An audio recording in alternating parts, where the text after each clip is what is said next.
Hay cosas que una madre jamás debería sufrir a manos de sus propios hijos. Fui tratada peor que un animal, usada como objeto, y me arrebataron algo precioso para siempre.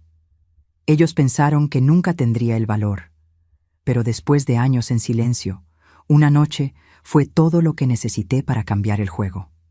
Mi nombre es Livia Andreia Silva. Tengo 74 años y vivo aquí en Ciudad de México, en la colonia Roma.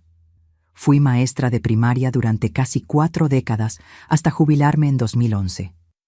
Lo que voy a contar hoy es algo que he llevado en silencio durante tantos años, que a veces me pregunto si todo no fue solo una pesadilla, pero las cicatrices en el alma no mienten.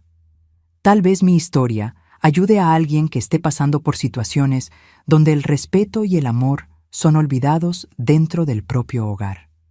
Si te está gustando mi historia, deja un like para alegrar este viejo corazón. Suscríbete al canal para no perderte mis próximas historias de vida. Y cuéntame en los comentarios desde dónde estás viendo este video y qué hora es allí ahora. Me hace muy feliz saber desde qué rincón de Latinoamérica y en qué momento del día me están escuchando. Mi vida no siempre fue tranquila como lo es hoy. Nací en 1951, en un pueblito del estado de Jalisco llamado Olivares. Mi infancia fue sencilla, pero llena de amor. Papá trabajaba en el campo y mamá cuidaba de la casa con ese toque mexicano, siempre haciendo dulces de cajeta que hacían agua a la boca, con ese aroma a canela y clavo que invadía toda la casa.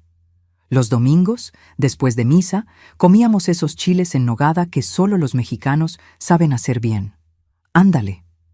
Estudié en la escuelita local y desde pequeña descubrí que tenía facilidad para enseñar.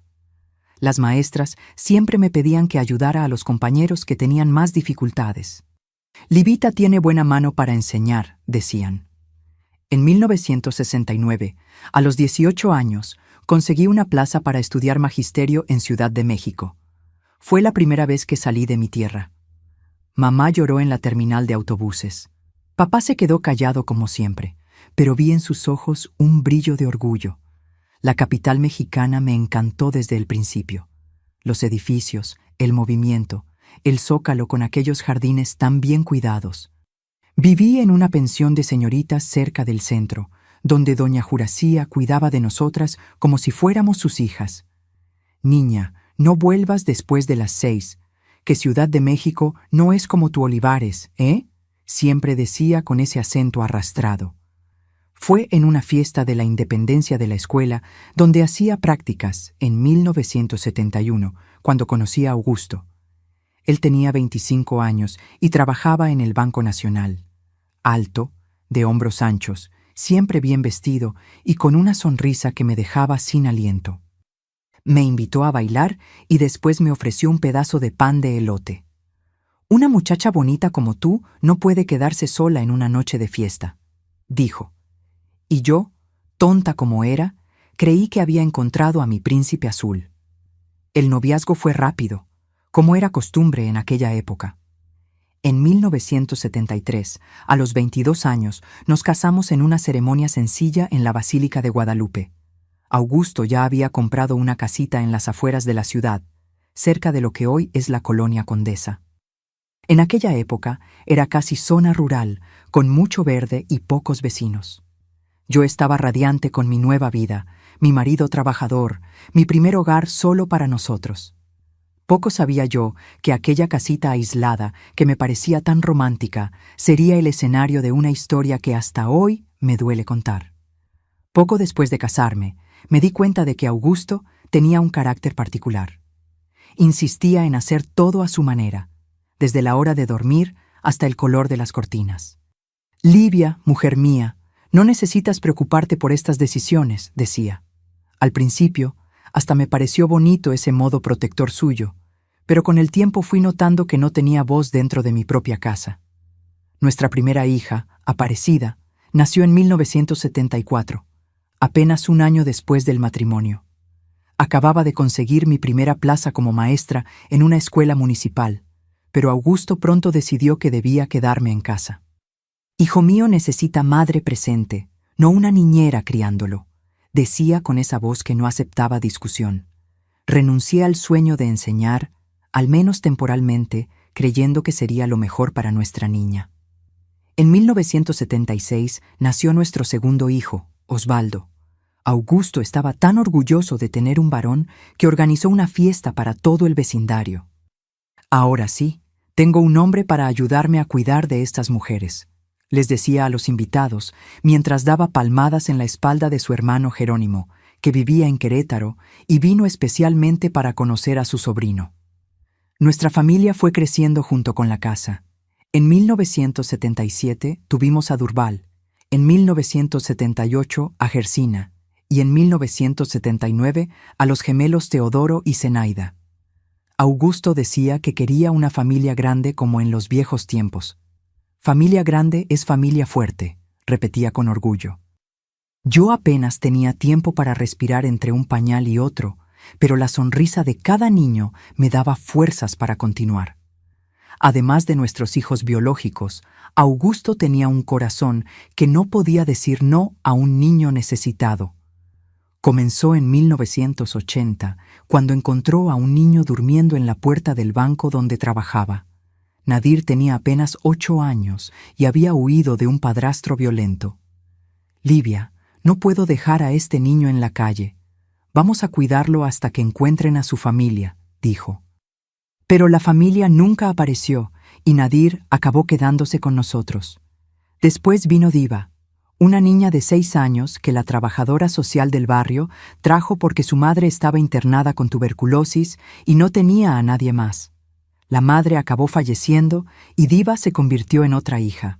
Luego vinieron Ivonete y Aristides, hermanos abandonados por su madre alcohólica. Un corazón generoso nunca está demasiado lleno, decía Augusto cuando yo cuestionaba si tendríamos condiciones para cuidar de tantos niños. Alrededor de 1985, nuestra casa ya albergaba a 14 niños, entre biológicos y adoptados. Digo entre comillas, porque Augusto nunca regularizó su situación. Decía que el papeleo solo complicaba las cosas y que bastaba con el amor de familia. Él seguía trabajando en el banco, ahora como gerente, lo que nos daba una condición financiera razonable, pero aún así era muy apretado para tantas bocas. Nuestra rutina era una verdadera carrera.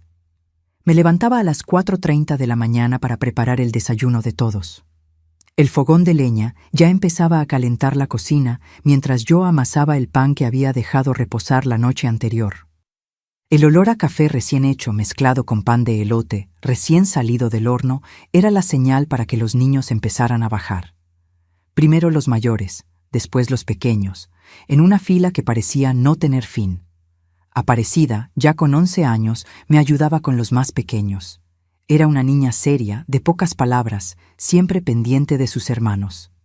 Osvaldo, con 9 años, tenía el temperamento del padre, autoritario, mandón con los hermanos menores. A veces, lo sorprendía imitando los gestos de Augusto, hasta la forma de hablar más brusca cuando estaba contrariado. Los niños más grandes iban a la escuela municipal, a unos 2 kilómetros de casa. Iban a pie, siempre en grupo. Los más pequeños se quedaban conmigo, jugando en el amplio patio de tierra, con algunas gallinas escarbando por ahí, y una pequeña huerta donde yo plantaba col, lechuga y cilantro para el consumo de la casa. Nuestro patio tenía 2 mangos antiguos, donde los chicos colgaban llantas viejas para hacer columpios.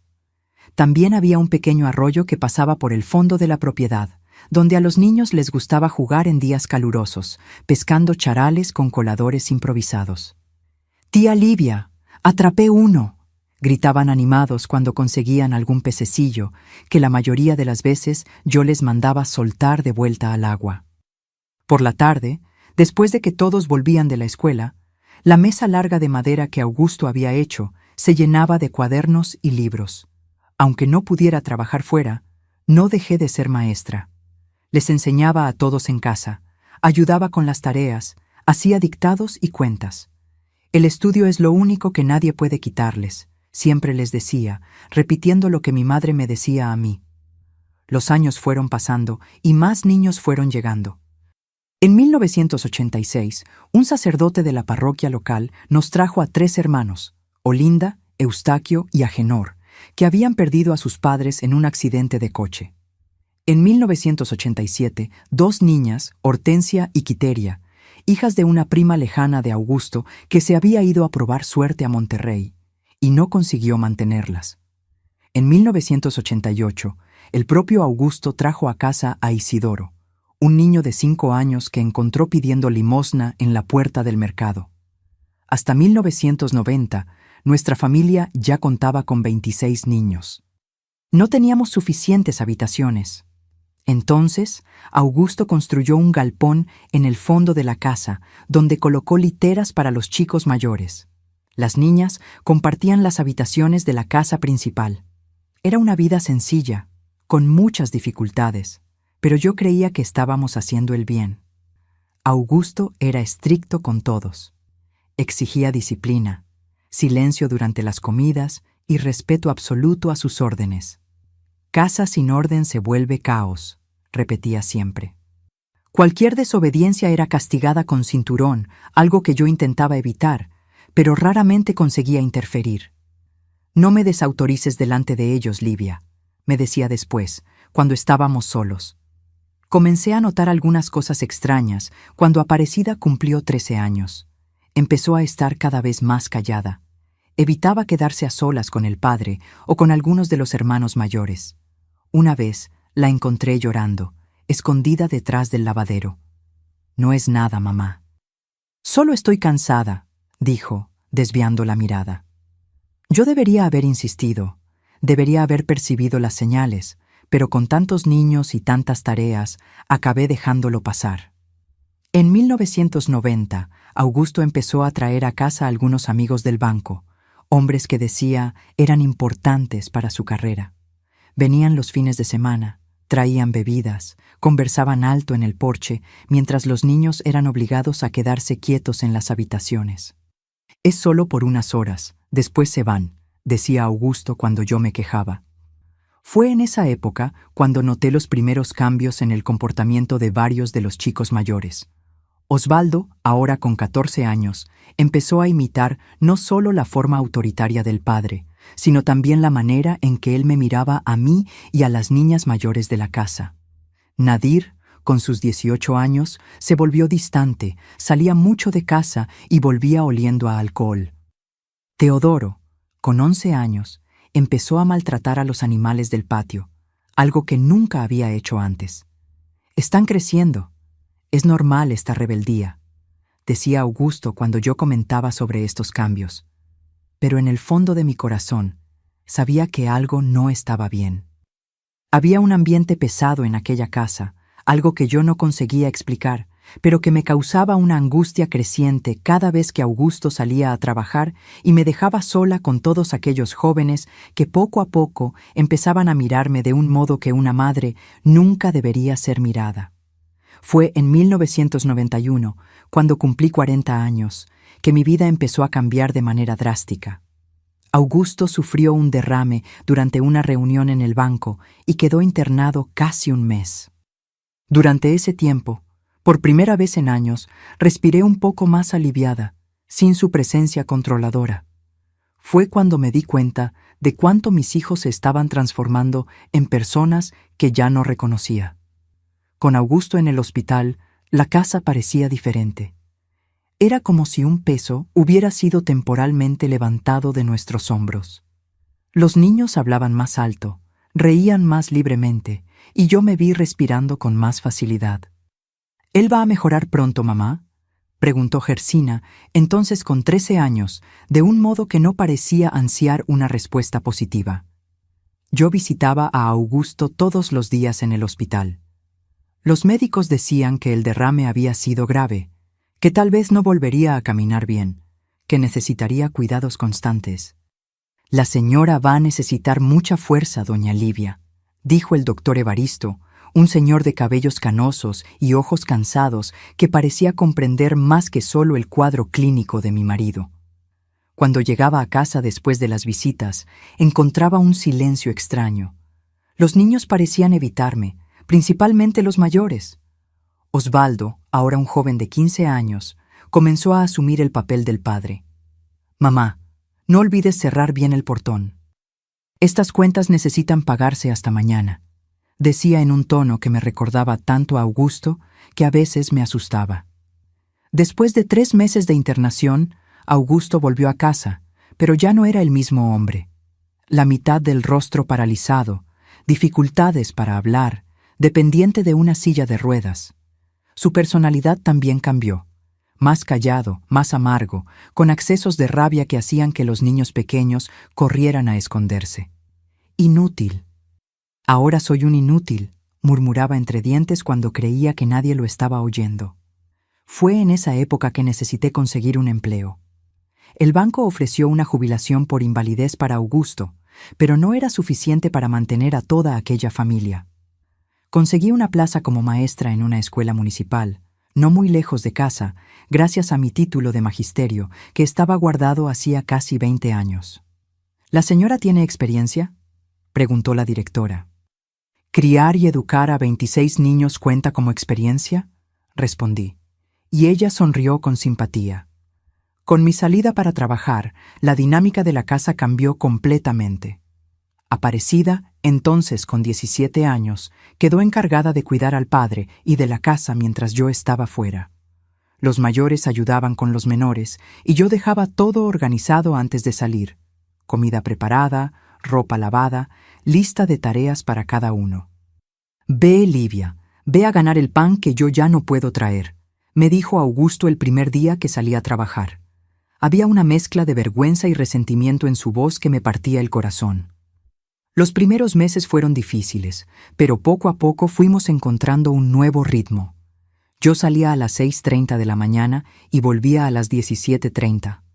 Daba clases en primaria a niños entre 7 y 10 años.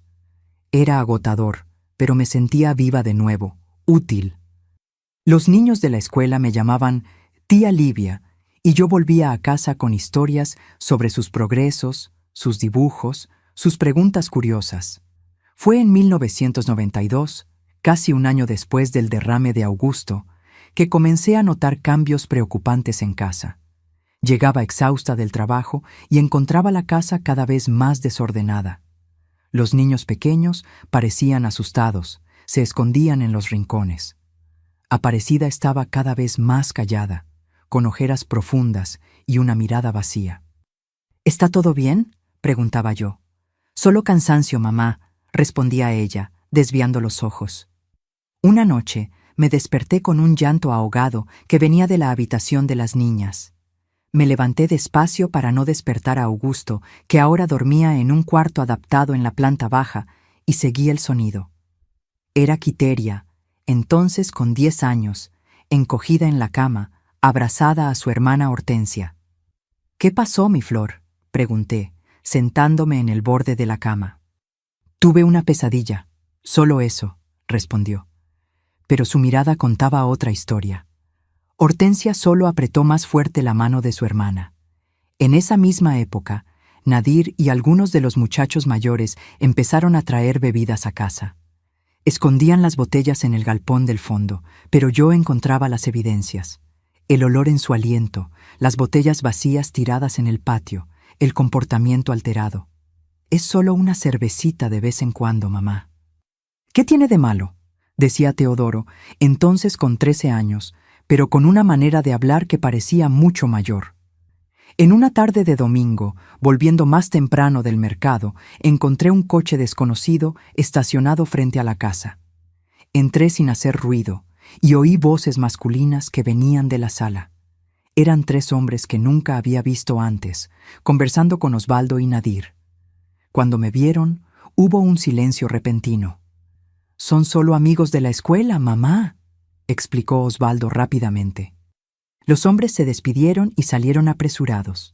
Más tarde, ese mismo día, encontré a Aparecida llorando en el lavadero.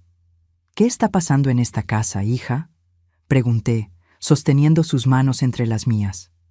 Ella dudó, después miró a los lados, como asegurándose de que estábamos solas. «Están pasando cosas malas aquí, mamá. Los chicos están diferentes desde que papá enfermó.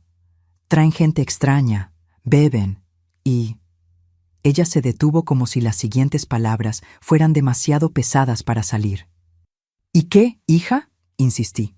Nada, mamá, olvídalo. Solo mantén vigiladas a las niñas pequeñas, ¿sí? Dijo, secándose las lágrimas y volviendo a sus tareas. Aquella conversación incompleta quedó martillando en mi cabeza durante días. Comencé a prestar más atención, a llegar a casa en horarios diferentes, a hacer preguntas a los niños pequeños. Me di cuenta de que algunas de las niñas, especialmente las más jóvenes como Linda y Quiteria, evitaban quedarse a solas con ciertos chicos de la casa. Diva, entonces, con 15 años, comenzó a cerrar con llave la puerta de la habitación por la noche, algo que nunca había hecho antes. Una noche, cerca de las 10, necesité ir a la cocina a buscar un medicamento para Augusto. La casa estaba quieta, todos supuestamente durmiendo. En el pasillo que llevaba a la cocina oí voces apagadas que venían del galpón del fondo.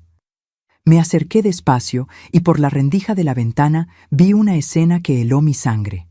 Osvaldo, Nadir, Aristides y 2 hombres mayores que reconocí como los amigos que habían visitado la casa. Bebían, reían bajo y contaban dinero. «La semana que viene habrá más», dijo uno de los hombres guardando algo en un maletín. «Solo no comentes nada con la vieja, ¿entendiste?», completó, refiriéndose claramente a mí. Volví a la habitación con las piernas temblando, olvidándome completamente del medicamento de Augusto. ¿Qué estaba sucediendo en mi propia casa? ¿Qué tipo de negocio estaban haciendo mis hijos a mis espaldas?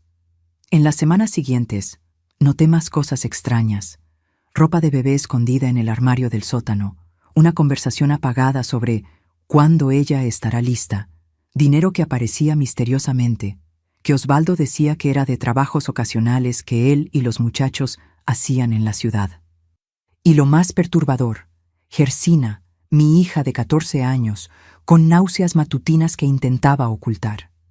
Resolví confrontarla un domingo, cuando conseguí estar a solas con ella en el patio. «Hija, necesitas contarme qué está pasando», le dije, mirando directamente a sus ojos. Ella desvió la mirada, pero vi cuando una lágrima corrió por su rostro. «No puedo, mamá. Ellos me harán daño si cuento. Te harán daño a ti también». Aquellas palabras me golpearon como un puñetazo. «¿Quién va a hacerte daño, hija? ¿Quién te está amenazando?». Ella solo movió la cabeza, secó las lágrimas y salió corriendo hacia dentro de la casa. Aquella noche no conseguí dormir. Me quedé pensando en todo lo que había observado en los últimos meses. Los cambios en el comportamiento de los chicos, el miedo de las niñas, los hombres extraños, el dinero, la ropa de bebé.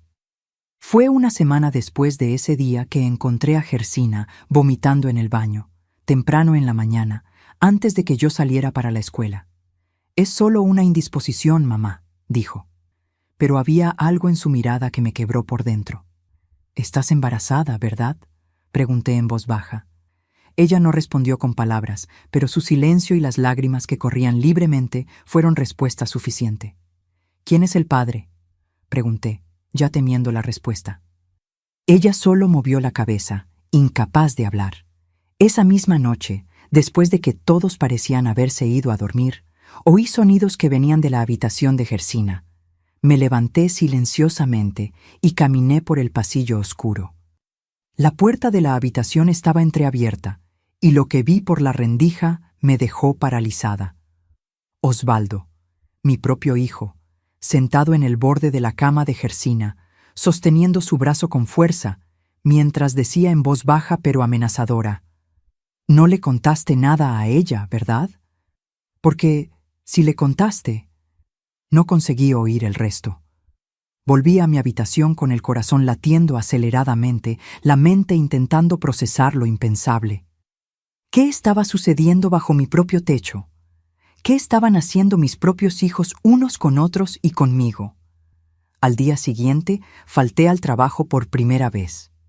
Esperé a que todos salieran, los mayores a sus trabajos ocasionales, los menores a la escuela, y comencé una búsqueda desesperada por la casa.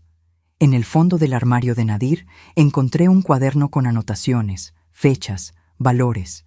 Entre las pertenencias de Osvaldo, un fajo de dinero que un maestro como yo tardaría meses en ganar. y en el galpón del fondo, escondido bajo una tabla suelta, algo que confirmó mis peores temores. Fotos. Fotos que ninguna madre debería ver. Fotos que mostraban claramente el horror que estaba sucediendo en mi propia casa. Cuando Augusto se despertó y me vio sentada en la sala, rodeada por aquellas evidencias, con el rostro marcado por lágrimas, solo preguntó: «¿Descubriste, no?». Y en aquel momento entendí que él sabía. Tal vez no supiera de todo, pero sabía lo suficiente, y su silencio lo convertía en cómplice. «¿Cómo pudiste permitir esto?», pregunté, la voz temblorosa de rabia y decepción. «¿Qué podía hacer atrapado en esta silla?». «Ellos me amenazaron también, Livia. Dijeron que me abandonarían, que me dejarían morir solo si yo contaba». En aquel momento, algo se rompió dentro de mí. El hombre por quien había sacrificado mis sueños, el padre de mis hijos, había permitido que nuestra casa se transformara en un lugar de horror. Y yo, ocupada demasiado intentando mantener un techo sobre nuestras cabezas, no había visto las señales hasta que fuera demasiado tarde. ¿Qué le pasó a Gersina? No fue la primera vez, ¿verdad?, pregunté, aunque ya sabía la respuesta. Augusto solo desvió la mirada, confirmando mi temor. «Ellos vendieron a los otros bebés, ¿no es así? Fue eso lo que vi aquel día. El dinero, los hombres. Livia, tú no entiendes. Ellos están fuera de control. Ya no son aquellos niños que criamos». Después de aquella conversación con Augusto, me di cuenta de que estaba sola, completamente sola, en una casa llena de gente. Pasé toda la noche despierta, pensando en qué hacer: denunciar a mis propios hijos, huir con las niñas más pequeñas, confrontar a Osvaldo y los demás.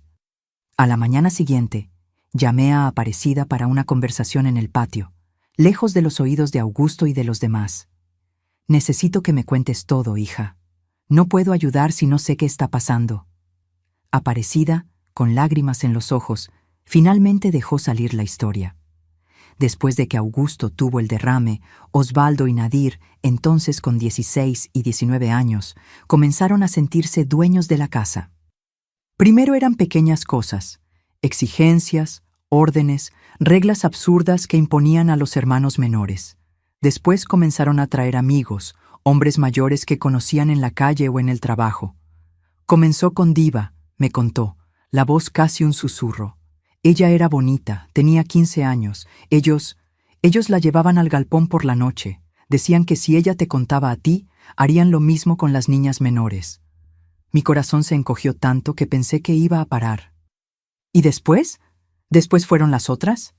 ¿Olinda, Hortensia y ahora Gersina? Y después fueron las otras, Olinda, Hortensia y ahora Gersina. ¿Y tú?, pregunté, sosteniendo sus manos. Ella no respondió, solo bajó la cabeza, y eso fue respuesta suficiente. «¿Por qué nunca me lo contaste?», pregunté, sintiendo una culpa inmensa por no haber estado presente, por no haber visto. «Ellos decían que lastimarían a papá si hablábamos, que te lastimarían a ti, que nadie nos creería porque éramos solamente los adoptados, niños sin valor». Y dudó. «¿Y qué, hija?». «Y dijeron que tú sabías, que tú dejabas que sucediera porque necesitábamos el dinero». Aquellas palabras me golpearon como una bofetada. Mis propios hijos usando mi nombre para justificar aquellas atrocidades. ¿Qué dinero, Aparecida? El dinero de los hombres que venían aquí, el dinero de los bebés. Fue entonces cuando entendí completamente el horror que estaba sucediendo bajo mi techo.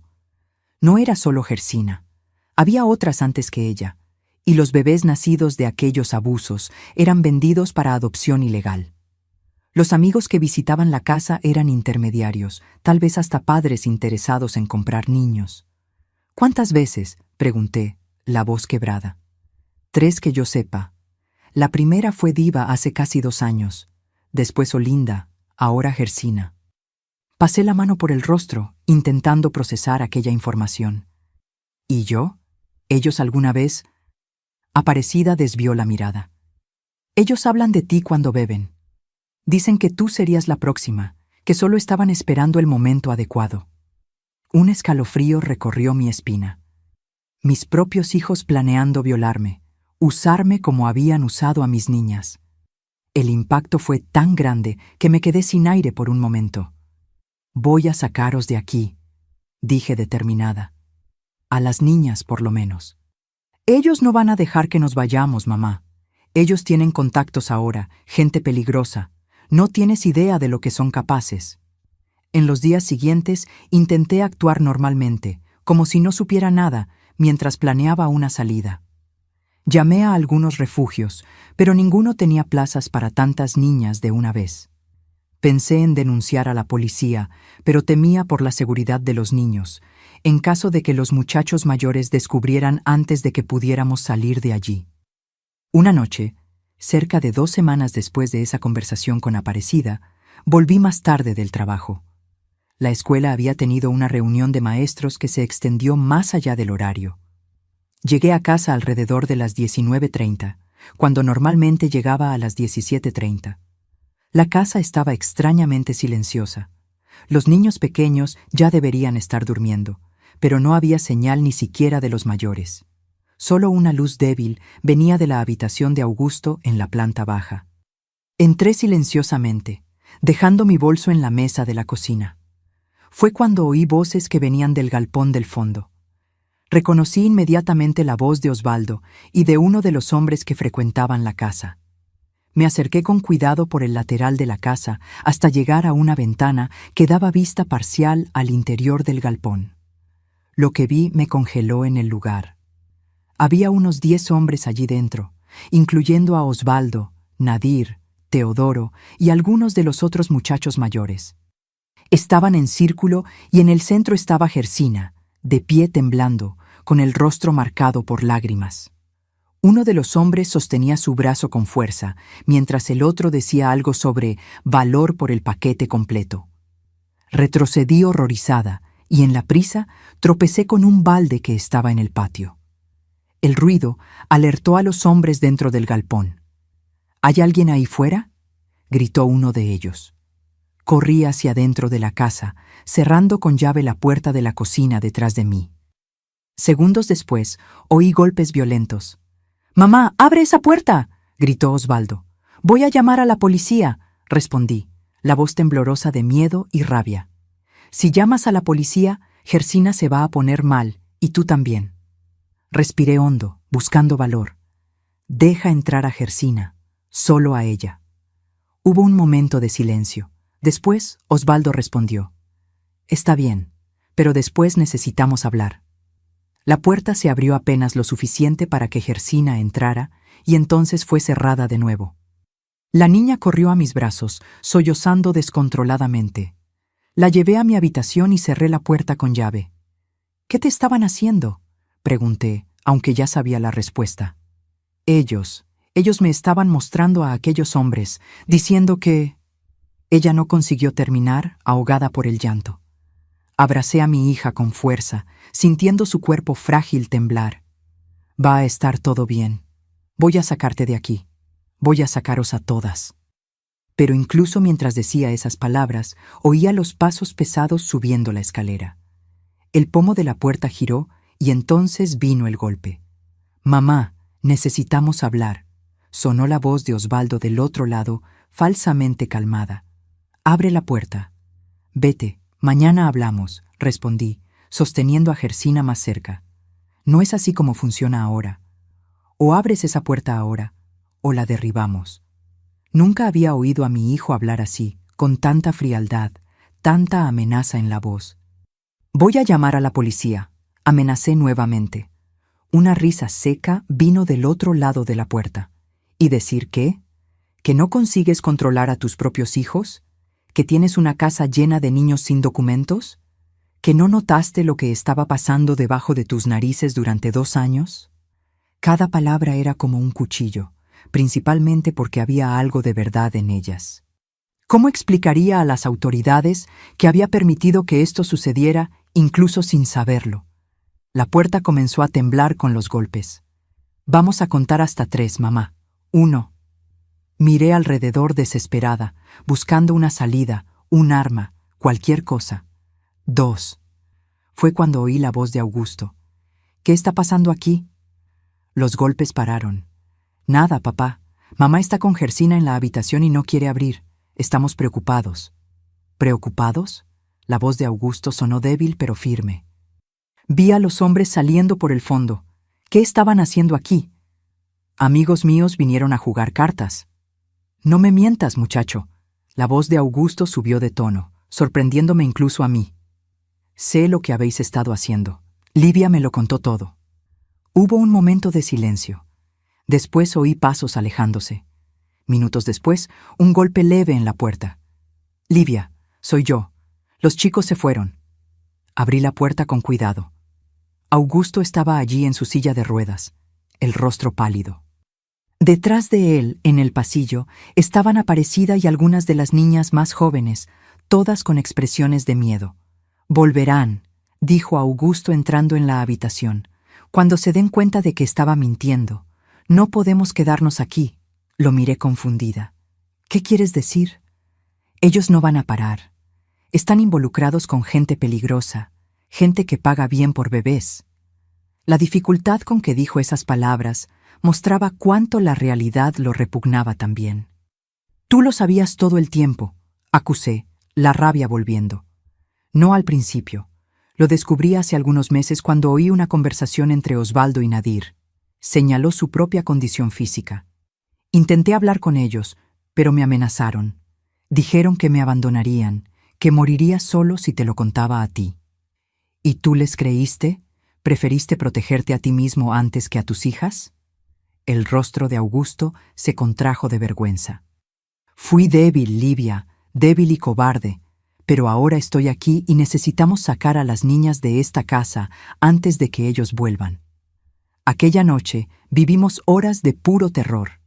Llamamos a la única persona en quien podíamos confiar, Jerónimo, el hermano de Augusto, que vivía en Querétaro.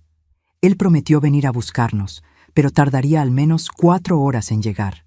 Mientras tanto, atrincheramos las puertas y juntamos a las niñas pequeñas en mi habitación. Las horas se arrastraron. Cada ruido del exterior nos hacía saltar.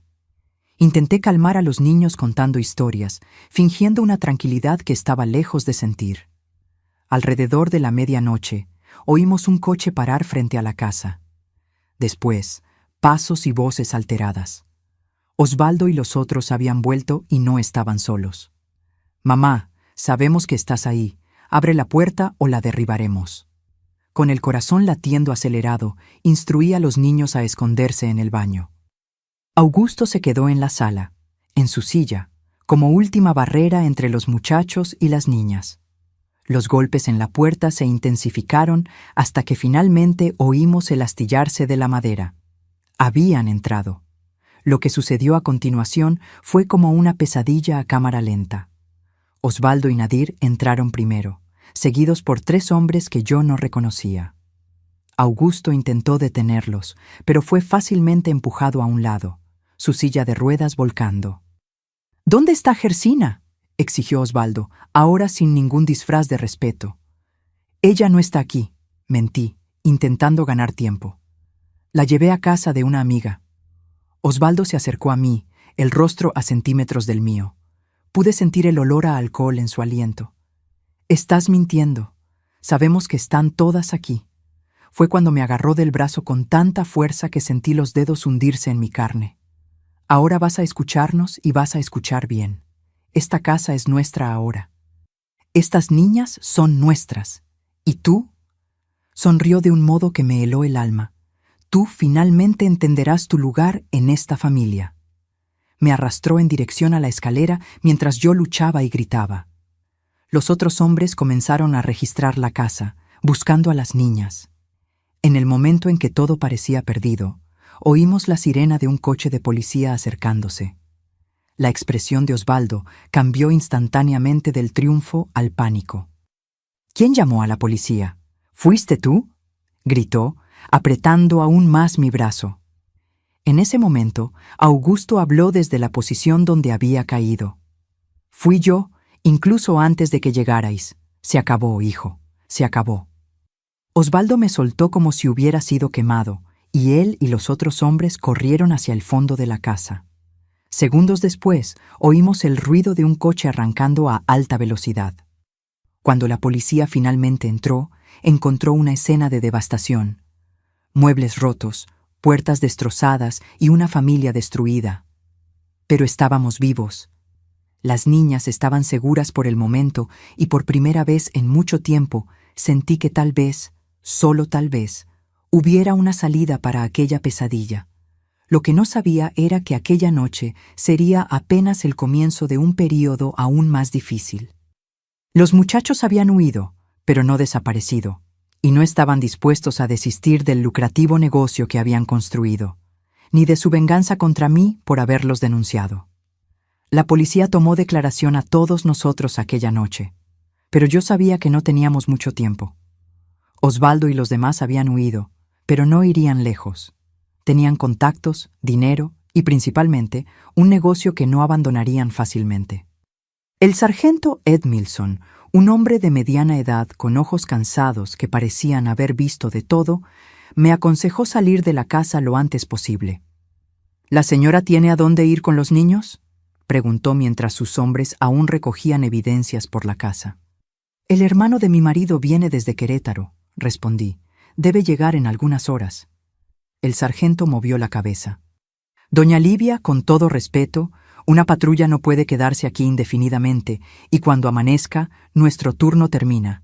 ¿La señora entiende lo que le estoy diciendo? Entendí perfectamente. En cuanto la policía se fuera, estaríamos vulnerables nuevamente. Y por mucho que quisiera creer que mis hijos no serían capaces de herirnos físicamente, la escena de aquella noche había probado lo contrario. Entiendo, respondí. Nos iremos en cuanto Jerónimo llegue. El sargento me entregó una tarjeta con su número personal. Si necesita algo, llámeme. No siempre podemos actuar oficialmente en estas situaciones familiares, pero siempre podemos intentar ayudar. Aquellas palabras, aunque amables, me dilaceraron por dentro. Situaciones familiares. Así era como el mundo veía el horror que estábamos viviendo. Apenas un caso más de pelea en familia. Alrededor de las 4 de la mañana, Jerónimo finalmente llegó. Había conducido toda la noche desde Querétaro y su rostro mostraba el impacto al ver el estado de la casa y de Augusto caído en el suelo de la sala, negándose a ser colocado de vuelta en la silla de ruedas. «Dios mío, ¿qué pasó aquí?», preguntó Jerónimo mientras abrazaba a su hermano. «La casa se vino abajo», respondió Augusto con una risa amarga. «La casa literalmente se vino abajo, hermano». Rápidamente explicamos la situación, o al menos lo suficiente para que entendiera la urgencia. Jerónimo, un hombre práctico que trabajaba como supervisor en una fábrica de lácteos, no hizo muchas preguntas, solo asintió y preguntó: «¿Cuántos van en mi coche?». Había 13 niñas menores de 18 años en casa aquella noche, además de mí y Augusto. El coche de Jerónimo cabían como máximo 7 personas, contando con él. «Tendremos que hacer 2 viajes», dijo. «No tenemos tiempo para eso», respondí. «Cuando amanezca, ellos pueden volver. ¿Y si nos atrapan en la carretera?». No necesité terminar la frase. El silencio pesó sobre nosotros como una nube oscura. Fue Gersina, con su barriga de 4 meses ya empezando a notarse, quien sugirió: «¿Podemos tomar un autobús, mamá? Sé que hay uno que sale a las 5:30 de la mañana para Querétaro». Miré el reloj de pared, casi las 5. «No vamos a conseguir arreglarlo todo a tiempo». «Entonces no arreglamos nada», dijo Aparecida con una determinación que nunca había visto en ella antes. «Llevamos solo lo que se pueda cargar: ropa, documentos, medicinas.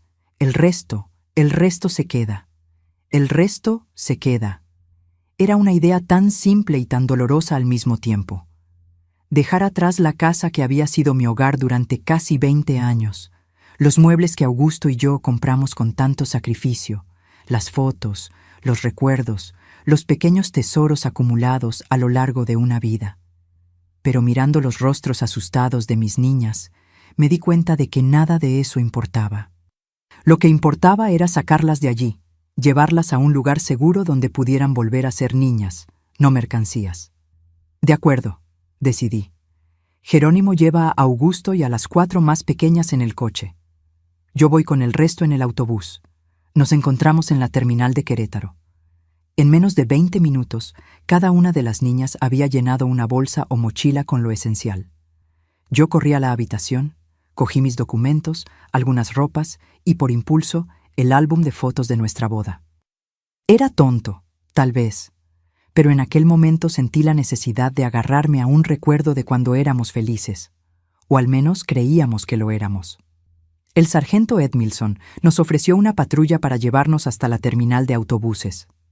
En el camino, observé las calles de Ciudad de México comenzando a despertar, panaderos abriendo sus tiendas, algunos trabajadores madrugadores esperando en las paradas de autobús, el cielo comenzando a aclararse al este. Un día normal para la ciudad, mientras nuestras vidas se desmoronaban. En la terminal compré 13 boletos para el próximo autobús a Querétaro, usando casi todos los ahorros que tenía guardados para emergencias. Jerónimo ya había partido con Augusto y las niñas menores. Mientras esperábamos en la plataforma, mantuve a las niñas cerca, mis ojos constantemente escaneando la multitud en busca de rostros familiares. Fue cuando ya estábamos embarcando que lo vi. Nadir parado al otro lado de la plataforma, observando. Nuestras miradas se cruzaron por un instante y vi algo en sus ojos que nunca olvidaré. No era rabia ni odio, era una frialdad calculadora, como si estuviera evaluando un producto que acababa de escapar de sus manos.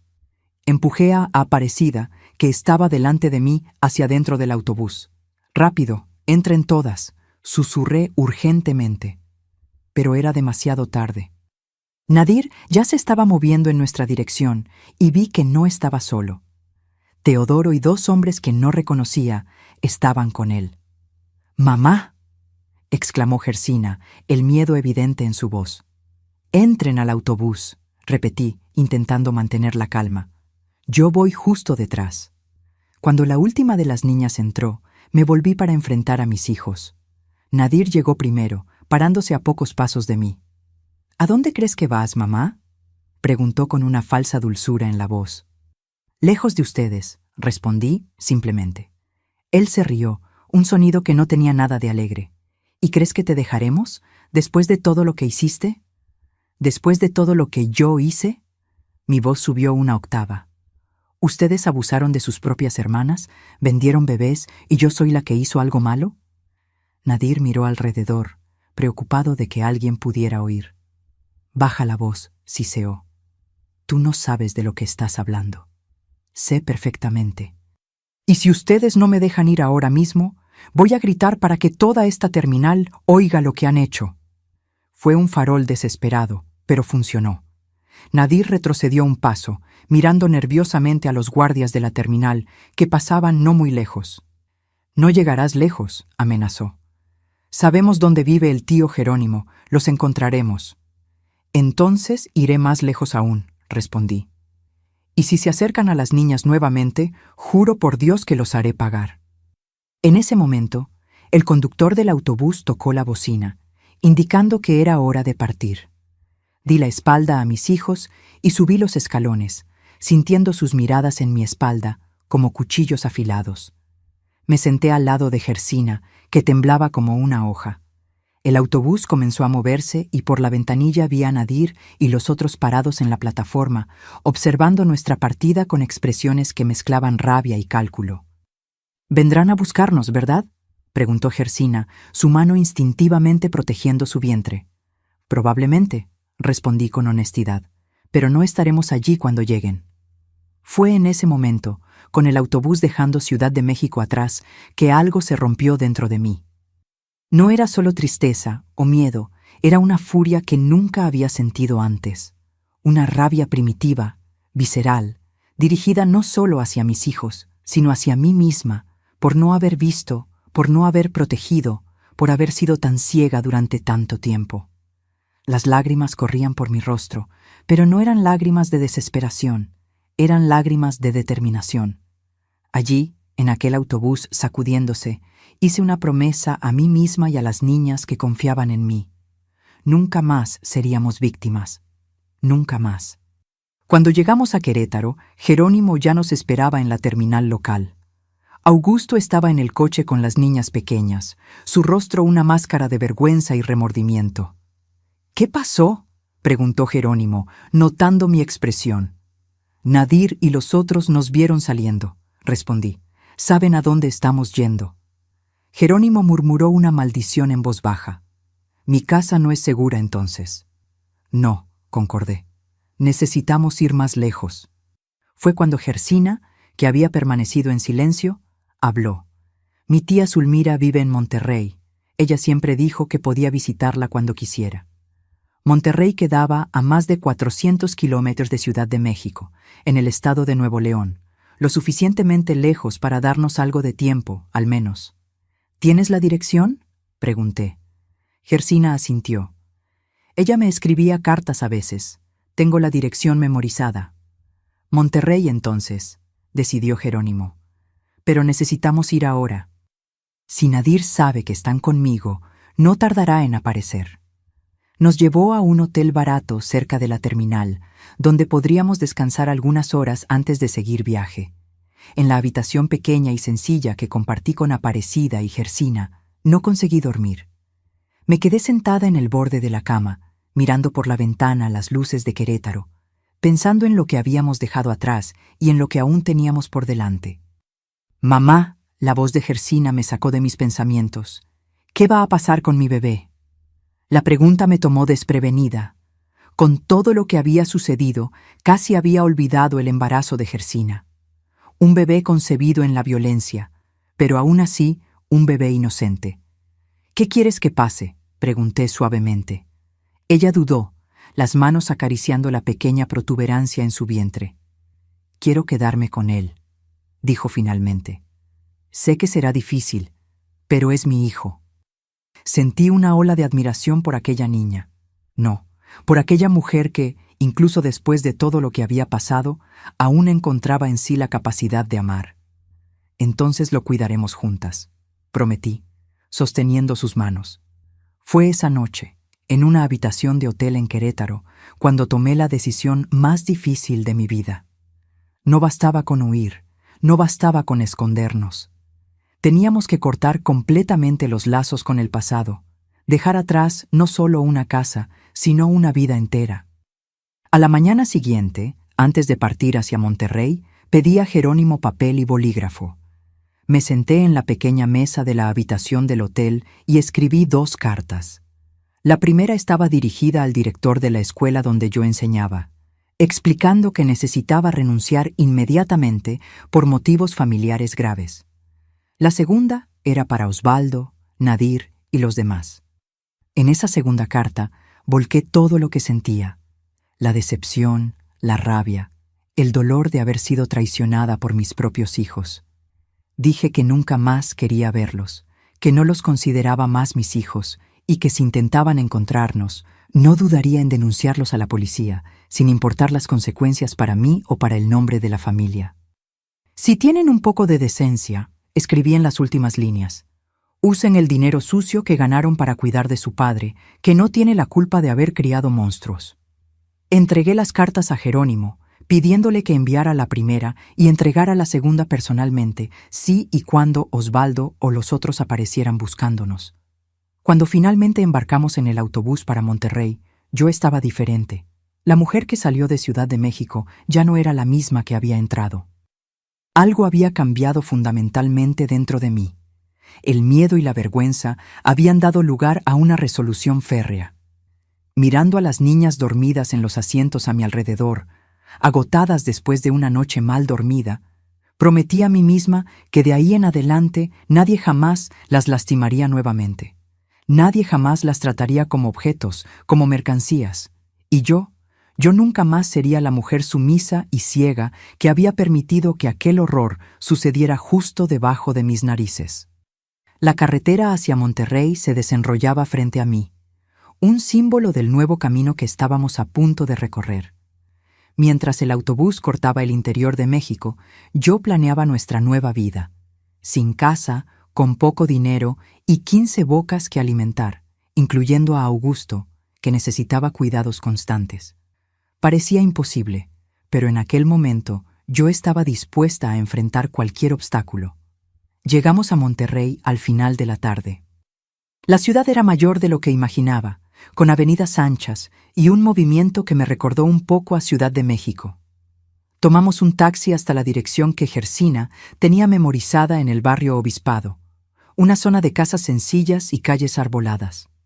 Zulmira, tía de Gersina, era una señora de unos 65 años que había trabajado como enfermera toda la vida. Cuando nos vio, una mujer con ojeras profundas, acompañada de 13 niñas, un hombre en silla de ruedas y su hermano, su expresión fue de absoluto asombro. «Gersina, ¿qué pasó, mi niña?», preguntó, abrazando a la sobrina. Nos quedamos todos parados en la acera frente a su casa, un dúplex pequeño pero bien cuidado, hasta que ella percibió nuestro estado de agotamiento. «Entren, entren todos», dijo, abriendo más el portón. «Después conversamos». Aquella noche, después de que las niñas fueron acomodadas por la casa, algunas en el sofá, otras en colchonetas improvisadas en el suelo y las más pequeñas en una habitación de invitados, conté a Zulmira una versión suavizada de nuestra historia. Dije que los muchachos se habían involucrado con personas peligrosas que estaban amenazando a las niñas y que tuvimos que huir para protegerlas. Zulmira, con la sabiduría de quien ya había visto mucho en la vida, solo asintió sin hacer muchas preguntas. «Pueden quedarse aquí hasta que se establezcan», dijo. «No es grande, pero nos las arreglaremos». Jerónimo volvió a Querétaro al día siguiente, prometiéndonos ayudar en lo que fuera necesario. Enviaría nuestra ropa y algunas pertenencias que habíamos dejado en su casa, y nos daría noticias en caso de que Osvaldo o los otros aparecieran por allá. En los primeros días en Monterrey, vivía en constante estado de alerta. Cada vez que un coche desconocido pasaba por la calle, cada vez que alguien llamaba a la puerta, mi corazón se disparaba. Las niñas también estaban asustadas, especialmente Gersina, que temía que los muchachos vinieran tras ella por causa del bebé. Pero los días pasaron, después semanas, y nadie vino. Jerónimo nos informó que, de hecho, Osvaldo y Teodoro habían aparecido en su casa, exigiendo saber dónde estábamos. Él entregó mi carta y dijo que no tenía idea de a dónde habíamos ido después de Querétaro. Los muchachos se pusieron furiosos, pero acabaron yéndose. Mientras tanto, comenzamos a establecernos en Monterrey. Con la ayuda de Zulmira, conseguí un empleo como maestra suplente en una escuela municipal. No era mucho, pero era un comienzo. Aparecida, entonces con 18 años, consiguió trabajo como dependienta en una panadería. Las niñas mayores cuidaban de las menores y de Augusto mientras estábamos fuera. Zulmira fue nuestra salvación en aquellos primeros meses. No solo nos acogió en su casa, sino que usó sus contactos en el área de salud para conseguir atención médica para Gersina y fisioterapia para Augusto. Fue ella también quien nos presentó a doña Eulalia, una señora que alquilaba habitaciones en una pensión familiar no muy lejos de allí.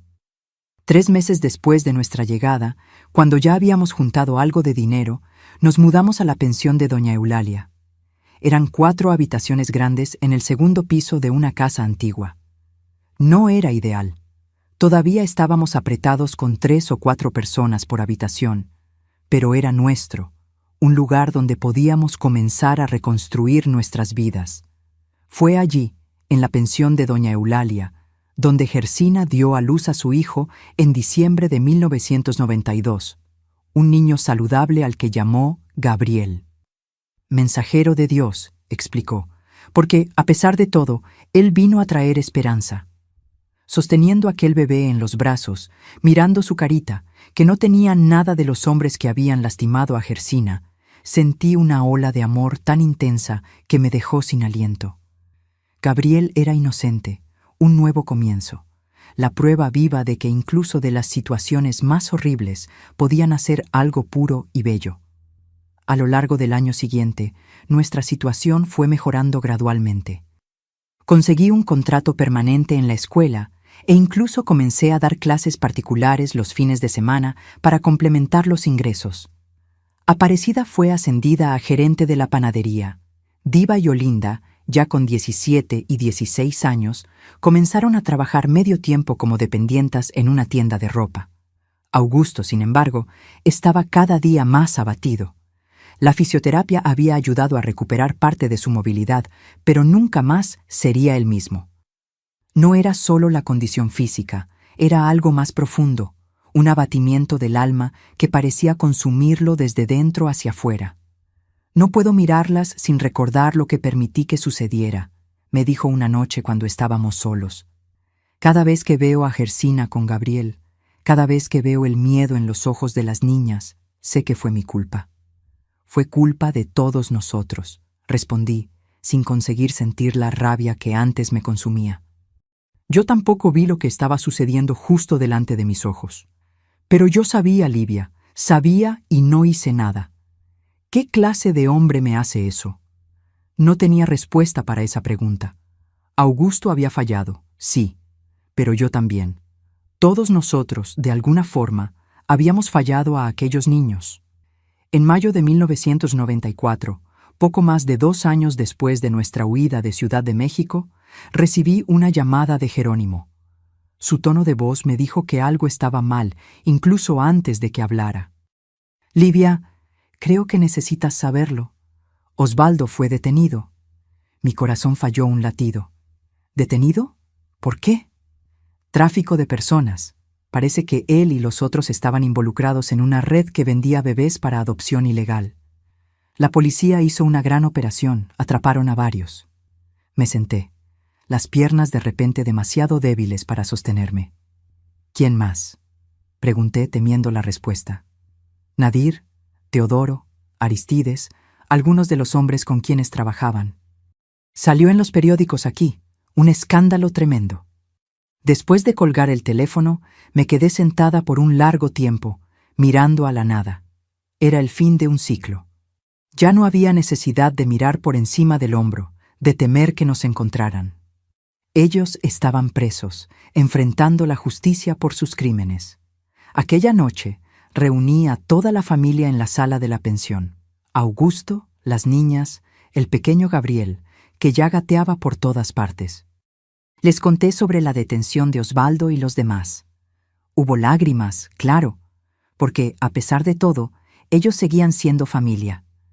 Pero también hubo un sentimiento colectivo de alivio, como si un peso hubiera sido finalmente levantado de nuestros hombros.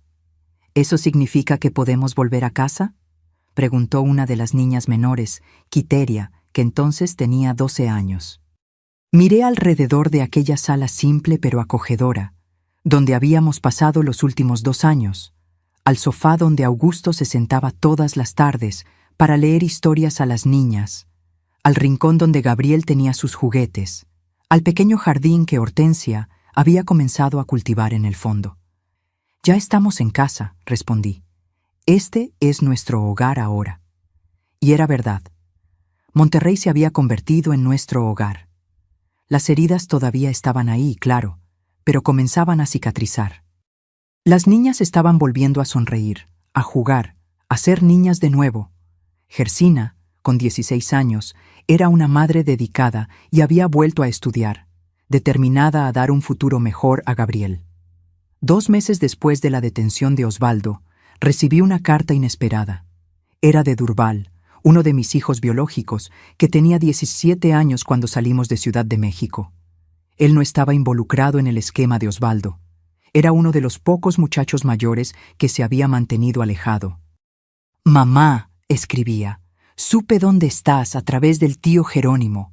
Quiero que sepas que no tengo nada que ver con lo que los otros hicieron. Intenté impedirlo algunas veces, pero ellos eran más fuertes, más numerosos. Estoy viviendo en San Miguel de Allende ahora, trabajando y estudiando. Me gustaría mucho verte, si tú lo permites». Aquella carta abrió una puerta que yo pensaba que estaba cerrada para siempre. Durval fue el primero, pero no el último. Poco a poco, otros hijos que no habían participado en los abusos comenzaron a buscarnos, arrepentidos por no haber hecho nada, ansiosos por reconectarse con la familia. No fue fácil. Había mucha desconfianza, mucho miedo que superar. Pero poco a poco, con mucho cuidado y límites claros, permitimos que algunos de ellos volvieran a formar parte de nuestras vidas. A principios de 1995, conseguimos comprar una casa, nada lujosa, pero espaciosa lo suficiente para todos nosotros. Estaba ubicada en el barrio Cumbres, una zona tranquila con muchos árboles y un parquecito cerca, donde a Gabriel le encantaba jugar. Fue la primera vez desde que salimos de Ciudad de México que sentí que realmente teníamos una casa propia. El día de la mudanza, mientras observaba a las niñas explorando animadas las habitaciones, Augusto se acercó en su silla de ruedas. Su rostro, antes constantemente marcado por la culpa y la vergüenza, parecía un poco más ligero. «Lo conseguimos, Livia», dijo tomando mi mano. «Contra todas las probabilidades, lo conseguimos». Lo miré. Al hombre que había sido tanto parte del problema como parte de la solución.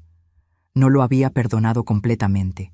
Tal vez nunca lo perdonaría, pero había aprendido a convivir con el pasado sin dejarlo definir nuestro futuro. «Sí, Augusto», respondí, apretando su mano. «Lo conseguimos». Mientras el sol se ponía aquel día, tiñendo el cielo de Monterrey de naranja y rosa, sentí una paz que no experimentaba desde hacía años. Habíamos pasado por el fuego y sobrevivido. Estábamos chamuscados, marcados para siempre de alguna forma, pero estábamos vivos. Y, más importante, estábamos libres. Libres del miedo, libres de la violencia, libres del silencio que por tanto tiempo había sido nuestro carcelero.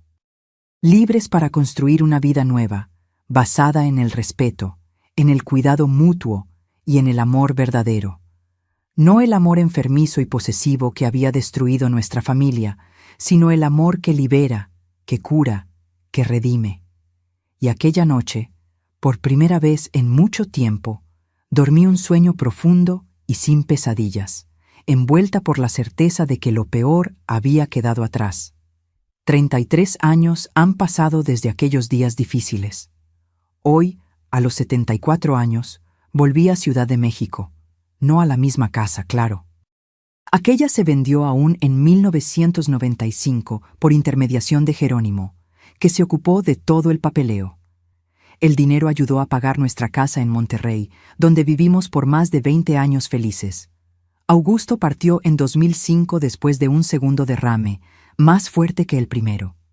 A pesar de todo lo que pasamos, conseguimos construir una relación de respeto en los últimos años de su vida.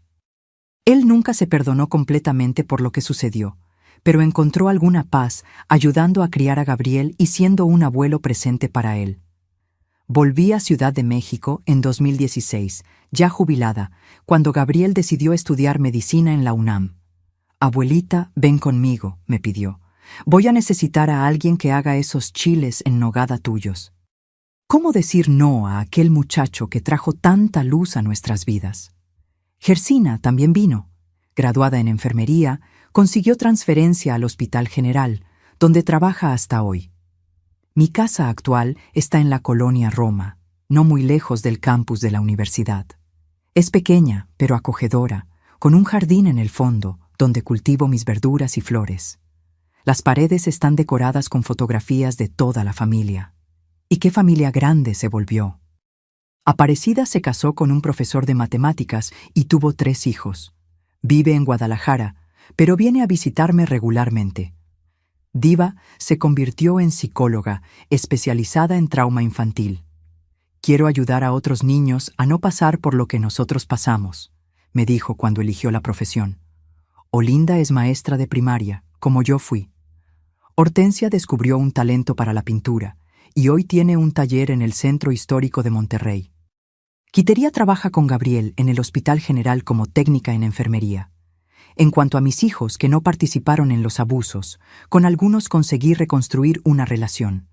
Durval, que fue el primero en buscarnos, hoy es ingeniero en San Miguel de Allende y viene a almorzar conmigo un domingo al mes, trayendo a los nietos a visitarme. Gersina y Zenaida también volvieron a formar parte de mi vida después de mucha terapia y conversaciones sinceras. ¿Los otros? Bueno, Osvaldo cumplió 15 años de prisión y después desapareció. Oí decir que se fue a Guatemala. Nadir murió en la prisión durante un motín en 1999.